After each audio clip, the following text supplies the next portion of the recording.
So hello and hi everyone, welcome to Focal IAS. And बहुत ही बड़ी और ब्रेकिंग न्यूज़ निकल के सामने आ रही है regarding age relaxation to EWS candidates. तो ये पूरा मुद्दा है मध्य प्रदेश हाई कोर्ट का, जिसमें ये ऑर्डर आया है और डायरेक्ट किया है यूनियन पब्लिक सर्विस कमीशन को टू एक्सेप्ट द फॉर्म्स को एक्सेप्ट करने का ईडब्ल्यूएस कैंडिडेट्स के, ठीक है, विद एज रिलैक्सेशन। तो आइए इन सारे मुद्दों को बारीकियों से समझते हैं, क्या है पूरी डिटेल, क्या है ये पूरा ऑर्डर। तो आज यानी 14 फरवरी 2025 को जो कि एक रिट पिटीशन पे फैसला आया है, writ petition Aditya Narayan Pandey versus Union of India and others, ठीक है, रिट नंबर ये है, किया गया। तो और ये रिस्पोंडेंट वकील जो थे कपिल सिब्बल जी थे, जो रिस्पोंडेंट की तरफ से गए। तो रिस्पोंडेंट नंबर 1 जहां पे आपको दिखेगा और रिस्पोंडेंट नंबर 2, ये रिस्पोंडेंट नंबर 1 और 2 ये जो ईडब्ल्यूएस मुद्दे को लेके आगे बढ़ रहे थे, यानी ईडब्ल्यूएस की लड़ाई में आगे थे लोग, यानी स्टूडेंट्स हैं और भी मीडिया है, एनजीओज हैं, ये हैं। और रिस्पोंडेंट नंबर 3 है यूपीएससी। तो इतना आप समझ के रखिएगा कि रिस्पोंडेंट नंबर 1 की बात हो रही है, 2 की बात हो रही है और 3 की बात हो रही है। तो जब 3 की बात करेगा हाई कोर्ट, तो वो यूपीएससी को कोई डायरेक्शन दे रहा होगा। तो यहाँ पे देखिए कि ये जो है नोटिस इशू किया गया है श्री संदीप शुक्ला को, ठीक है, ये एडवोकेट हैं, accepted notice on behalf of respondent number 1 और 2 यानी स्टूडेंट्स की तरफ से, ठीक है, जो रिट पिटिशनर हैं उनके तरफ से। दूसरा है श्री सुयस मोहन गुरु, ये यूपीएससी के एडवोकेट हैं, इन्होंने भी नोटिस एक्सेप्ट किया है। तो नोटिस क्या है ये देखते हैं। द पिटिशनर सीक्स, पहले respondent number 1, questioning the DOPT order memorandum dated on 21/10/2019 और जो है सीएससी का नोटिफिकेशन 2014 का, इस दोनों को क्वेश्चन करने की बात की है रिस्पोंडेंट ने, पिटिशनर ने, ऑन द ग्राउंड दैट कोई भी एज रिलैक्सेशन नहीं प्रोवाइड किया गया था to candidates belonging to EWS. क्यों ये रिस्पोंडेंट ने ये भी बात कही, अगर आप ओबीसी, एससी और एसटी कैंडिडेट्स को एज रिलैक्सेशन दे रहे हो, ये रिजर्व कैटेगरी में आ रहे हैं, ठीक है, इनको रिजर्वेशन मिला है और ये सोशली और इकोनॉमिकली बैकवर्ड हैं, इस वजह से इनको क्या है एज रिलैक्सेशन और भी बेनिफिट्स मिल रहे हैं, ठीक है, बेनिफिट्स मिल रहे हैं। तो यही चीज़ तो ईडब्ल्यूएस कैंडिडेट्स के साथ भी लागू होती है, ये भी सोशली इकोनॉमिकली बैकवर्ड है।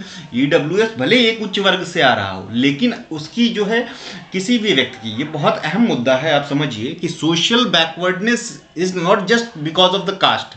सोशल बैकवर्डनेस जो है आपका इकोनॉमिक कंडीशन की भी वजह से होता है। आप इकोनॉमिकली बहुत वेल ऑफ हैं तो लोग आपके साथ बैठेंगे, आपसे बातें करेंगे, आपका समाज में नाम होगा। और इकोनॉमी जो है, इकोनॉमिक कंडीशन बहुत इंपॉर्टेंट रोल प्ले करता है आपके सोसाइटी में पोजीशन की, ठीक है। तो सोशली बैकवर्ड भी है वो और इकोनॉमिकली बैकवर्ड भी है, तो इसको क्यों ग्रांट नहीं किया जा रहा है 10% का ईडब्ल्यूएस रिजर्वेशन। यही पूरा मुद्दा था जिसको हाई कोर्ट ने संज्ञान में लेते हुए जो है पिटिशनर नंबर 3 को ऑर्डर दिया है। क्या ऑर्डर दिया है वो ऑर्डर पूरा देखते हैं, ठीक है। तो however since the last date to fill up the form is stated to approaching, ठीक है, खत्म होने वाला है, we deem it, petitioner number 1 और 2, it appropriate to permit the petitioner to apply for the same.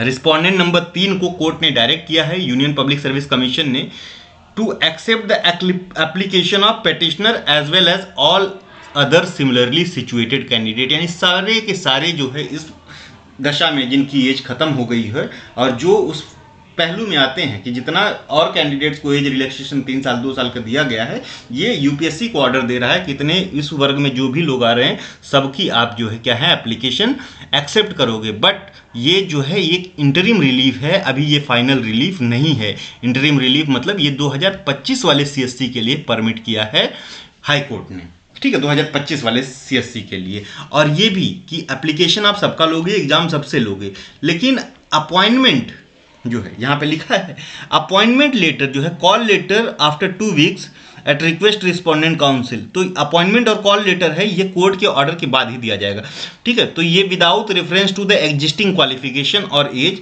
ठीक है। तो बात कह रहे हैं कि जो भी कंडीशंस होती हैं आप अपनी लगाइए, लेकिन एज रिलैक्सेशन दीजिए। The application will be accepted on the aforesaid condition up to 7 days from the today, ठीक है। तो 7 दिन का टाइम बच्चों को दिया जाना चाहिए, छात्रों को दिया जाना चाहिए, and subject to further order of this court.